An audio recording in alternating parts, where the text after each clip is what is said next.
During Mother's Day dinner, my sister announced her third pregnancy. Dad pointed at me, said I was moving in to help. I walked out. The next morning, police called.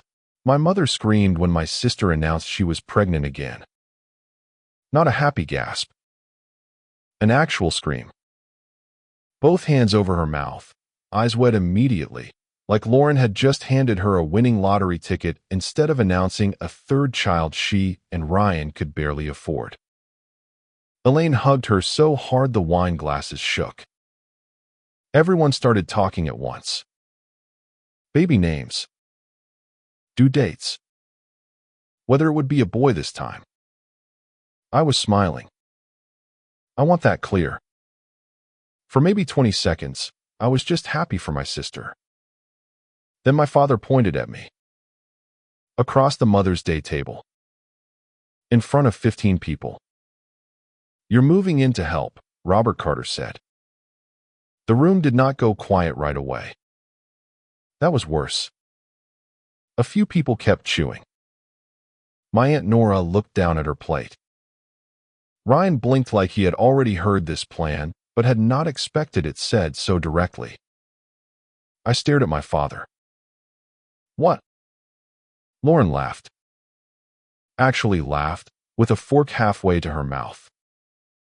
"Miles, come on. You work from home.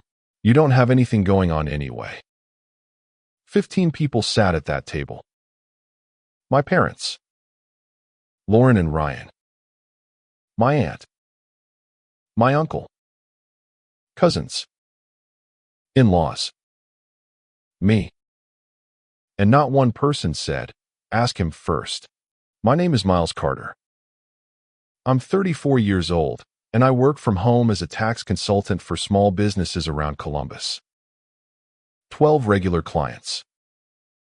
Quarterly filings. Payroll problems. Receipts and shoe boxes. The kind of work people call flexible because they do not have to watch you do it. I had lived alone in a one-bedroom apartment on Ridgeway Avenue for 7 years. Paid my own rent. Bought my own furniture.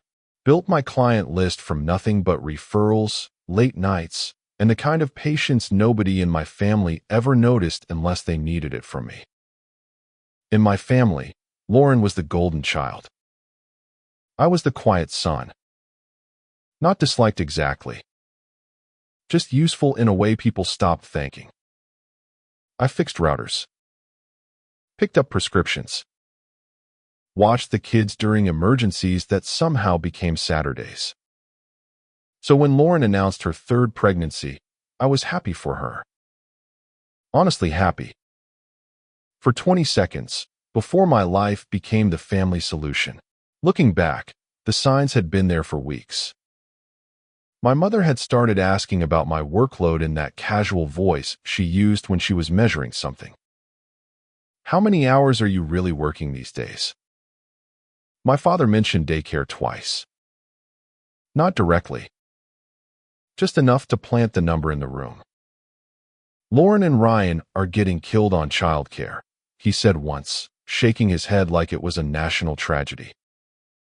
Even Aunt Nora had looked at me strangely during Easter dinner. Not pity exactly.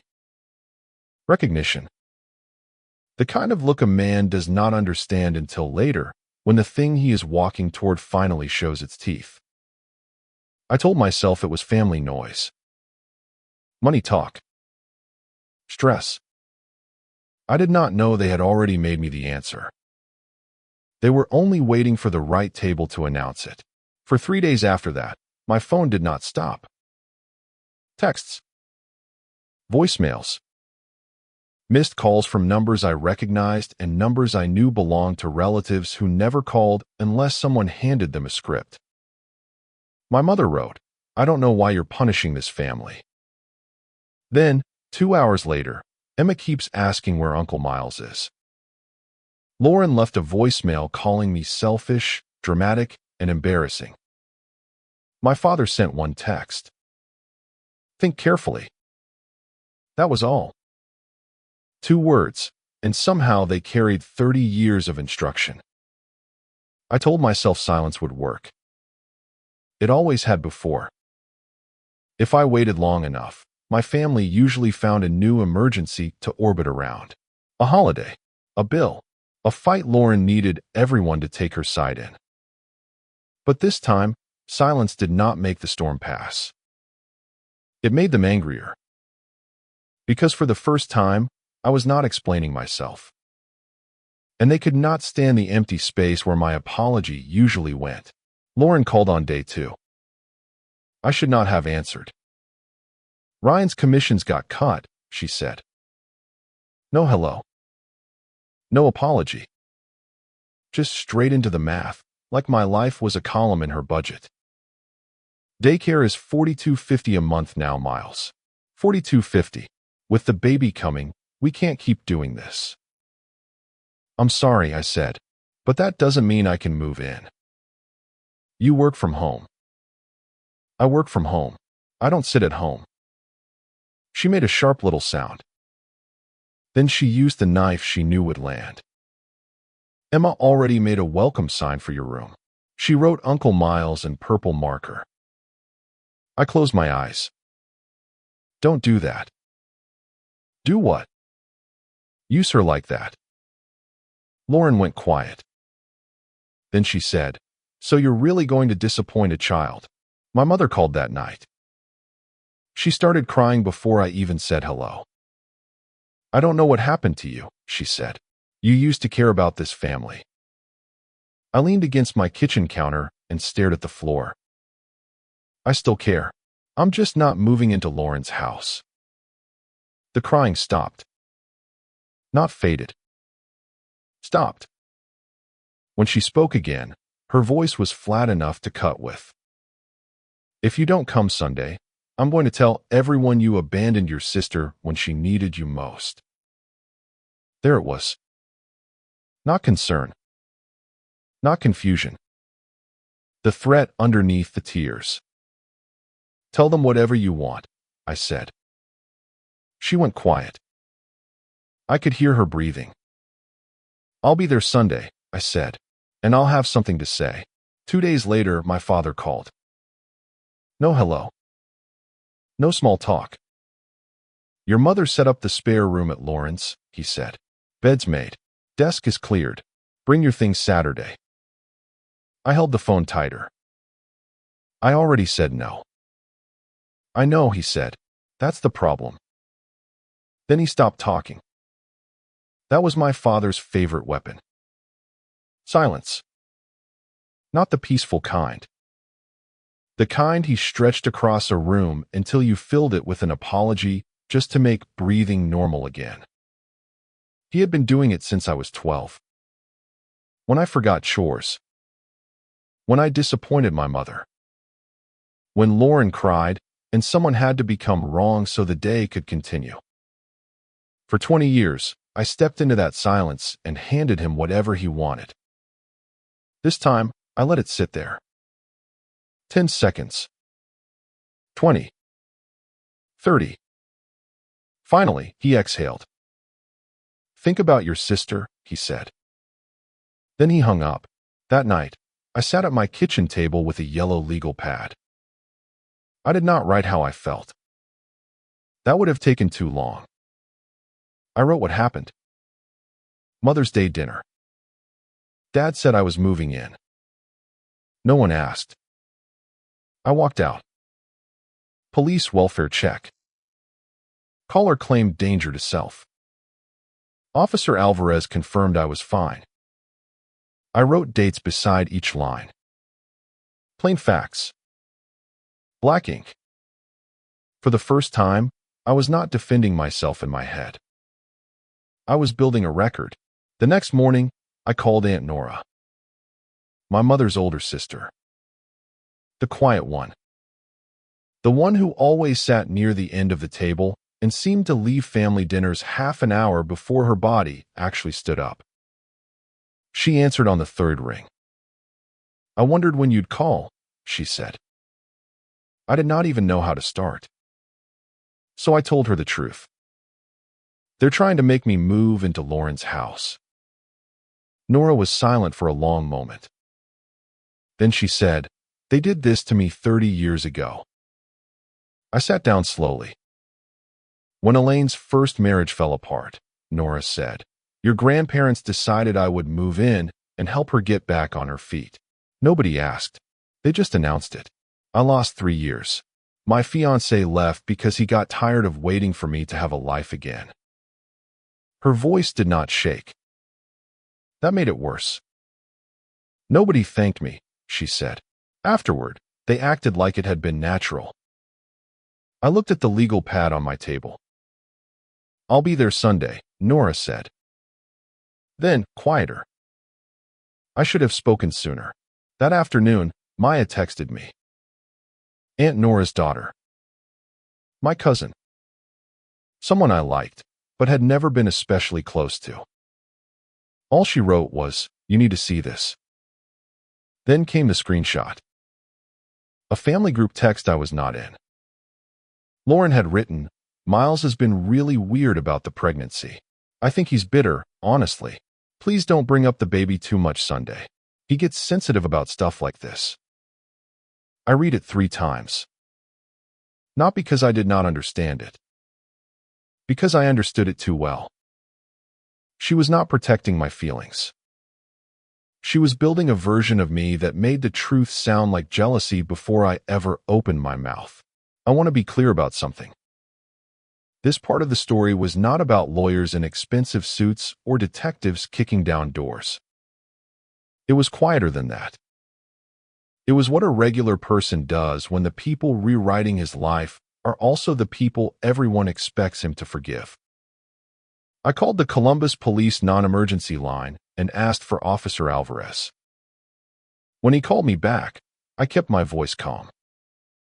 I need the case number for the welfare check, I said, in case this becomes relevant later. He did not ask me to explain what later meant. He gave me the number. Then he said, document everything. So I did.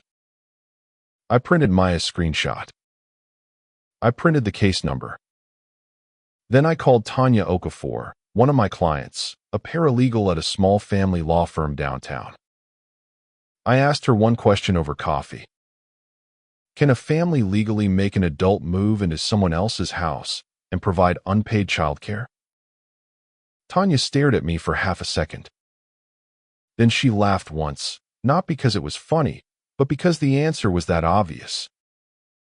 No, she said, that's not family duty. That's unpaid labor with better branding. I wrote that down too. By Friday night, I had 3 facts on one sheet of paper. 1. I never agreed to move in. 2. Someone called in a welfare check after I refused. 3. Lauren told relatives I was bitter about her pregnancy before I had said one public word. I folded that paper once. Then again. And put it in my jacket pocket. Quick pause. If you want more stories like this, subscribe and check the Spotify link in the description below. By Sunday afternoon, I had less than an hour before I would be standing in my parents' backyard in front of 15 people. Most of them, thanks to Lauren's group text, had already been quietly trained to hear anything I said as bitterness. Not truth. Bitterness. My hands were cold the entire drive to Dublin. At every red light, I touched the folded paper in my jacket pocket like it was something that could keep me steady. 15 people. 1 case number. 1 screenshot. 1 chance to say it cleanly before my mother cried, Lauren performed, and my father dragged the room back into silence. Family stories harden fast. Once enough people agree on the lie, the truth starts sounding rude for interrupting it. The backyard smelled like charcoal and cut grass. The grill was smoking. Kids were running between lawn chairs with juice boxes in their hands. Lauren sat at the center of the patio table, one hand resting on her stomach like she knew exactly where everyone's eyes were supposed to go. I had barely sat down when my mother stood. Wine glass in hand. Smile already fixed. We are just so blessed, she said, loud enough to gather the whole yard. that Miles has agreed to move in and help Lauren through this next season. Then she turned toward me. Isn't that right, sweetheart? Lauren tilted her head at me. Seriously, Miles, what exactly are you protecting? A one-bedroom apartment and a laptop job. A few people looked down. Nobody corrected her. Then Uncle Mark grunted from the far end of the table. Wouldn't kill you to help your sister for once. Every head at that table turned toward me. For half a second, I could feel the old version of myself trying to survive. The one that would have smiled tightly. The one that would have said, "We'll talk later." The one that would have let my mother turn a lie into family history because correcting her in public felt worse than being erased. I stood up. Actually, I said, I need everyone to hear something. My mother's smile twitched. Miles, this is not the time.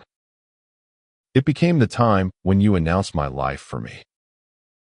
The yard went quiet. First fact, I said, taking the folded paper from my pocket. I never agreed to move into Lauren's house. Nobody asked me. Dad told me I was moving in at Mother's Day dinner, in front of 15 people, like I was furniture being relocated. My father's jaw tightened. I kept going. Second fact, the morning after I walked out, a Columbus police officer came to my apartment for a welfare check. Someone told them I might be a danger to myself because I didn't answer texts for a few hours. Uncle Mark slowly set his beer down. Someone called the cops on you? Yes, I said.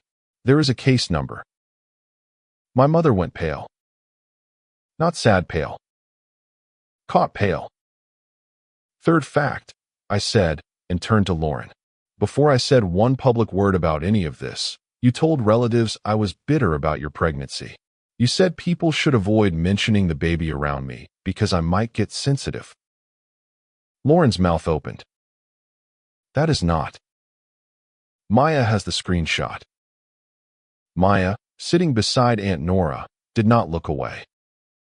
I have it, she said. I can show anyone who wants to see it. That was when Lauren's face changed. Not into guilt. Into calculation. The problem was not that she was sorry. The problem was that the room had seen the wires. Aunt Nora stood up next. Her chair scraped against the patio hard enough that everyone turned. That was the thing about Nora. She almost never raised her voice, so when she moved with purpose, the room felt it before she spoke. I need to say something, she said. My mother's head snapped toward her. Nora, don't. Nora looked at her. No, Elaine. I should have said it 30 years ago. The backyard went still. When your first marriage fell apart, Nora said, this family decided I would move in and help you get back on your feet. Nobody asked me. Your mother cried. Your father gave orders. Everyone called it temporary. She gave a small, humorless smile. It lasted 3 years. Nobody touched their food. I lost my apartment. I lost the man I was engaged to because he got tired of waiting for me to have a life again. And when it was over, this family acted like I had simply been available, like those years had belonged to everyone but me. My mother looked down. Nora turned slightly, not just to me, but to the whole table. I watched the same script being written for Miles. Different house, different baby, same lie. That his life is smaller, so someone else gets to use it. Her voice did not break. That made it land harder. I stayed quiet once, she said. I'm not doing it again. My mother, for the first time in my life, had nothing ready. No tears. No correction. No family speech. Just silence. Not everyone looked at me kindly. But they looked differently. Then Ryan turned to Lauren, voice low. You told me he offered. Lauren did not answer him. Nothing about that Sunday ended with handcuffs. No courtroom. No dramatic punishment. I want to be honest about that because real family consequences usually do not arrive wearing a uniform. They arrive later in smaller ways. In who stops calling. In who stops being believed automatically. In which version of the story no longer survives contact with a witness. My mother tried twice to reframe what happened. First, she called it a misunderstanding. Then she called it me overreacting. Both times, I said the same thing. The welfare check has a case number. After that, she stopped bringing that part up. My relationship with Lauren did not heal into something warm and brave. It became smaller. Occasional texts. Birthday calls. Pictures of the kids on holidays. Nothing pretending to be closer than it was. Ryan called me a month later. He sounded tired. I didn't know about the welfare check, he said. And I thought you offered. Lauren told me you offered. I know, I said. That was true. I believed him. But belief is not the same as forgiveness. He had still let everyone discuss my life like furniture before asking me one direct question. My father never apologized. That would have required him to admit the order had been wrong, and Robert Carter did not know how to stand inside that sentence. But he stopped calling with instructions. No more spare room updates. No more, bring your things Saturday. No more silence stretched across a phone line like a leash. The room at Lauren's house stayed made up for a while. Then, eventually, it became storage. Aunt Nora and I started talking every week. Nothing dramatic. Coffee sometimes. Dinner sometimes. Ordinary things that felt strangely repaired. A few months later, she told me that backyard was the first family dinner in 30 years where she felt like a real person instead of a shadow in the corner. A little over a year later, Lauren had the baby. A boy. Healthy, loud, and red-faced in the first picture she sent. I mailed a gift and a card, and I meant every word. I never moved in. Ryan picked up evening work. They figured it out. I still work from home. Still have 12 clients. Still drink coffee from my world's most adequate accountant mug. Nothing going on was never true. It was just easier for them to say than admitting they had stopped looking. Aunt Nora and I have dinner together most Sundays now. Just the two of us. No grill smoke. No folded paper in my jacket pocket. We do not talk about that backyard much anymore. We do not really need to. The truth already got said.